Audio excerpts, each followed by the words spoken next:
I've been speaking with the fascists the last couple of days, and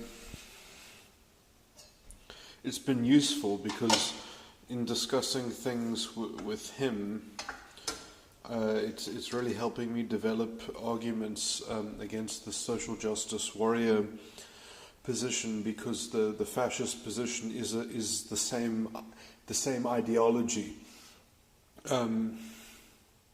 So, there's kind of this shortcut that you can remove a problem that has infiltrated your society is a very,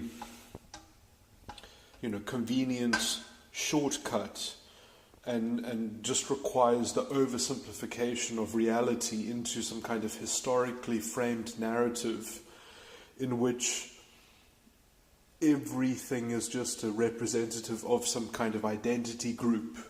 So you've got these very few actors of these parts of these big identities that are influencing one another, and that the only thing that you have to do is purify your in-group by removing the influence of some other encroaching...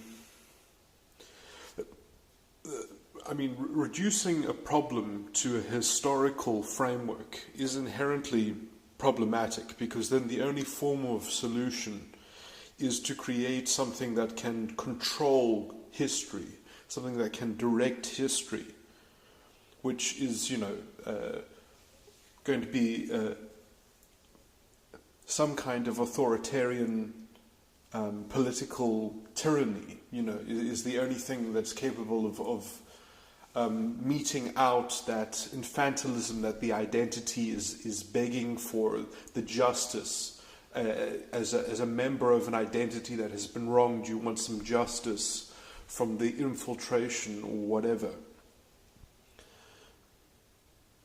The structural racism, the system is rigged or whatever.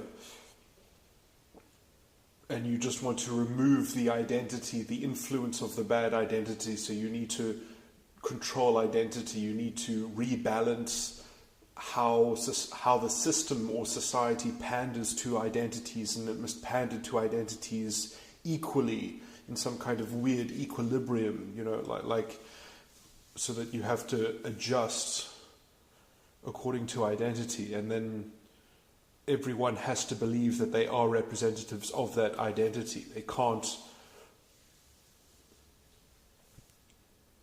They're not allowed to blur those lines, and if they're not willing to accept that brand, they're not willing to carry that,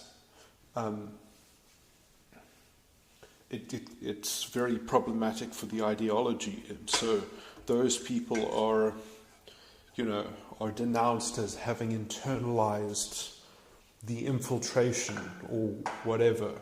They've internalized the outside influence. And so this is also the major tool that all authoritarians will then use, because if they control the thing politically, then they're worried about, they have to constantly be fighting what they are the solution of, so they've got all this propaganda about infiltration, and they're fighting the infiltration.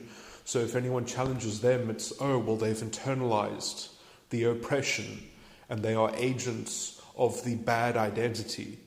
And so that becomes the means by which, the rhetoric by which the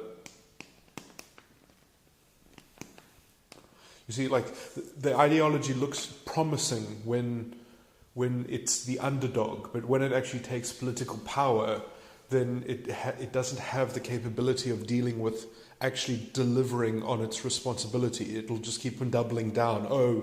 The evil identity is so evil, we have to be more radical. Even if you have control of your geographical location, you complain, geopolitically it's too tough for us. It's always, there's no point at which there is accountability. There's only sort of accountability to remove the problem. So when you've got it defined as the project is the removal of an issue, it will never transcend it. It'll never transform that challenge into something, because it's not practical in its mindset. It's completely fixated on some kind of identity purity.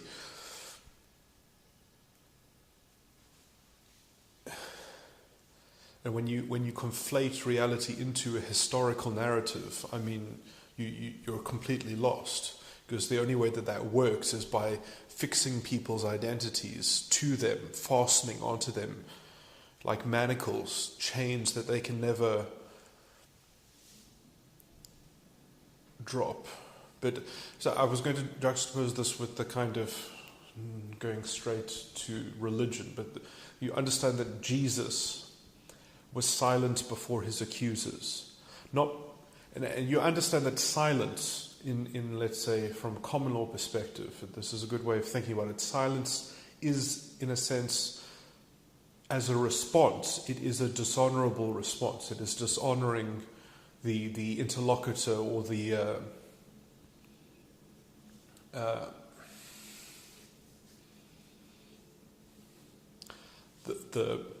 petitioner or the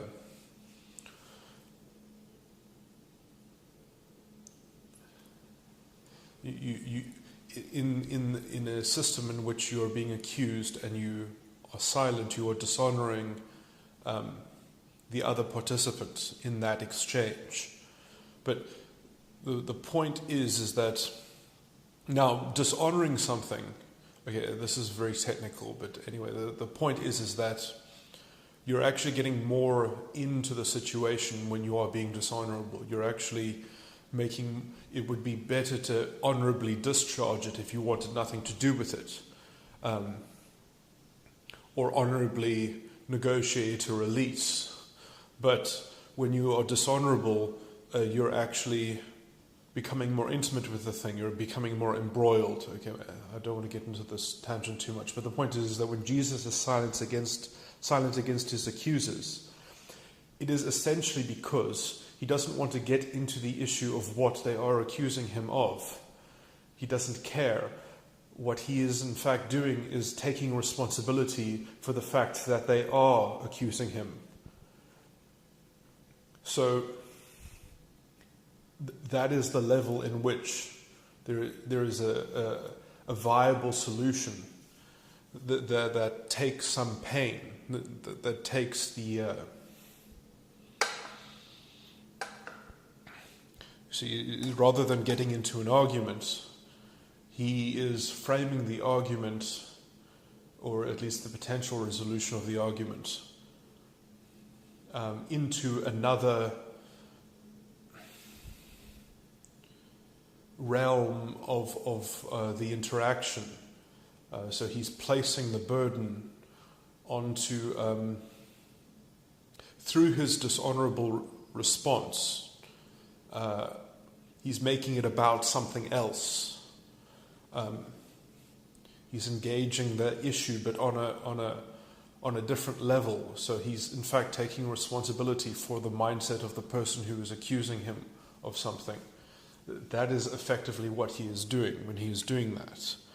And so it's on that person, let's just say, if they want to execute on that new issue, because that is the issue being raised in the dishonorable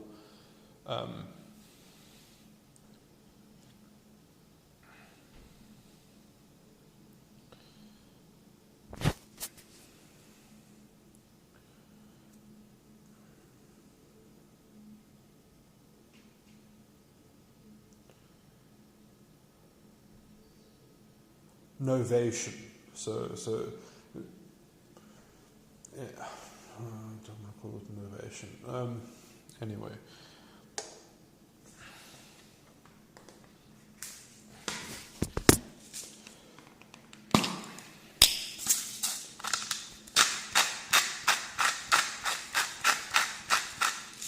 So at least the issue is properly framed in a way in which it could be executed. It could be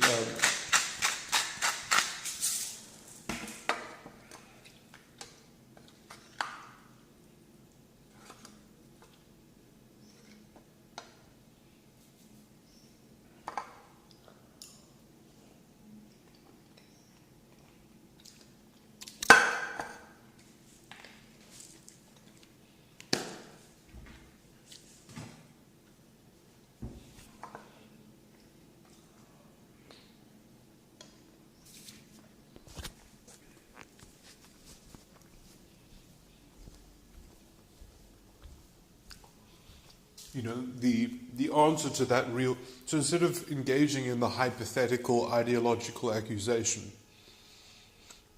transmuting the issue at hand into something that can be resolved, into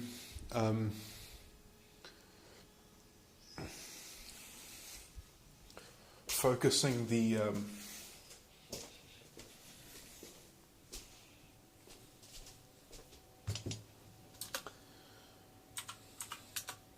context into a way in which you can actually make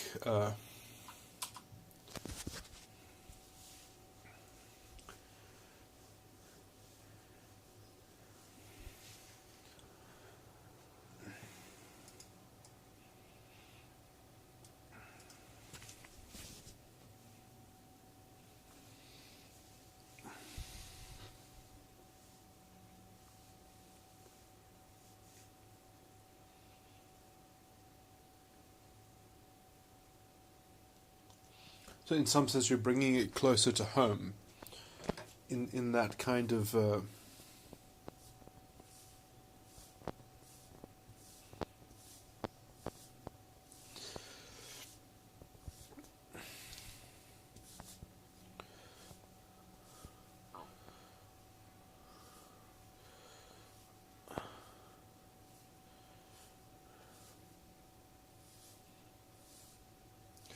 and that only happens because of the implicit and the tacit taking of responsibility for the accusation itself. So not taking responsibility for what the accusation contains, but taking responsibility for the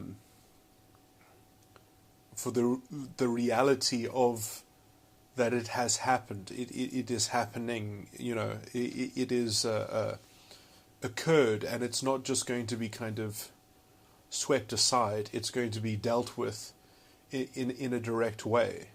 And in some sense, the whole crucifixion is the kind of forcing the issue to be manifest in terms of the content of the accusation in the context of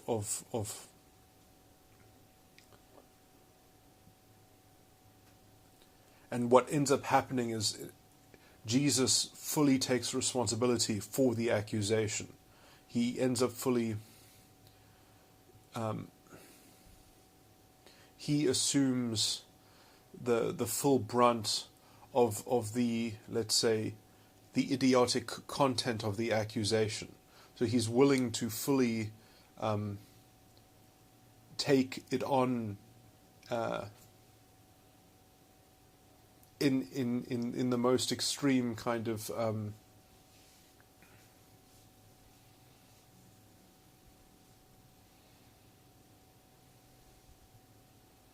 so almost, I mean, this is really is at the furthest extreme, but the underlying principle is that he's letting the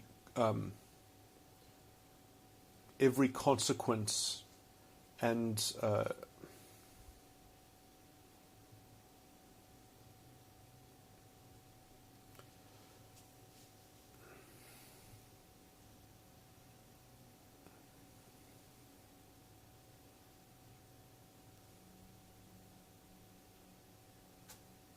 it's not just that, I wish this person never made this ideological accusation.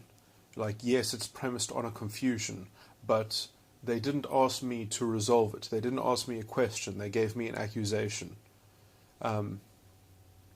So I disagree with the premise, but I'm not going to therefore negate that it has occurred, negate that it is happening. I'm going to handle it in a way that is honourable to the truth of the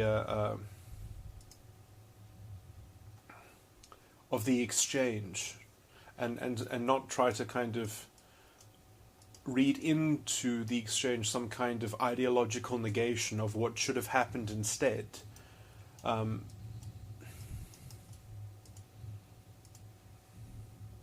So you're sort of going to lead by example by taking full responsibility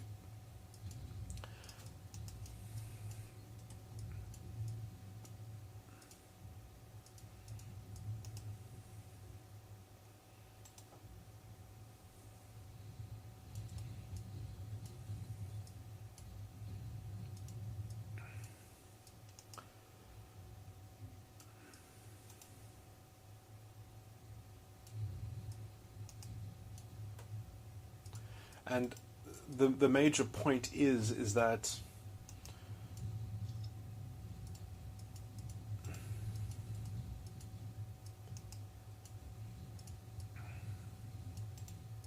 this therefore fully illustrates the consequences of the actions, and let's say the truthful consequences of the actions, which would otherwise be avoided by entreating it to an honor which it did not deserve. So instead of getting into that kind of because in some sense there is no way to perfectly counter an accusation. The premise itself is what is at fault, and the accusation doesn't contain a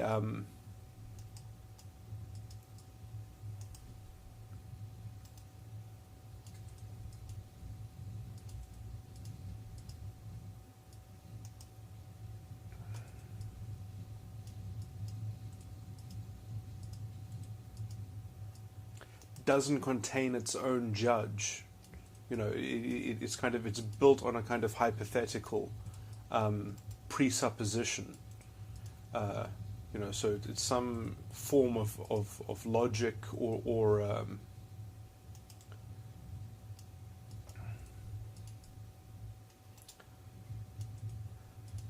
I mean, with some use of logic. In some, you know, tight container of rationalization, and that doesn't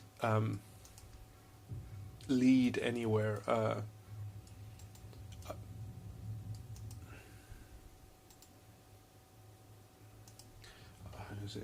It's too much to describe. You know, this kind of touches on the ground of where the axiom of transitivity is certainly problematic and wrong, and so this is the kind of the basis upon which people conflate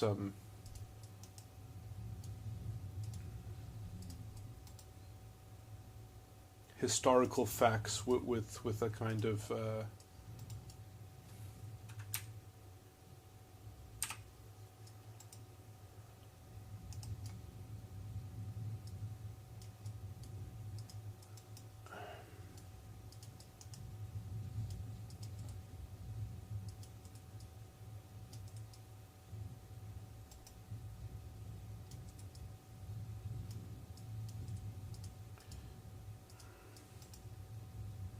I'm not going to make this voice note properly because I have to go do stuff.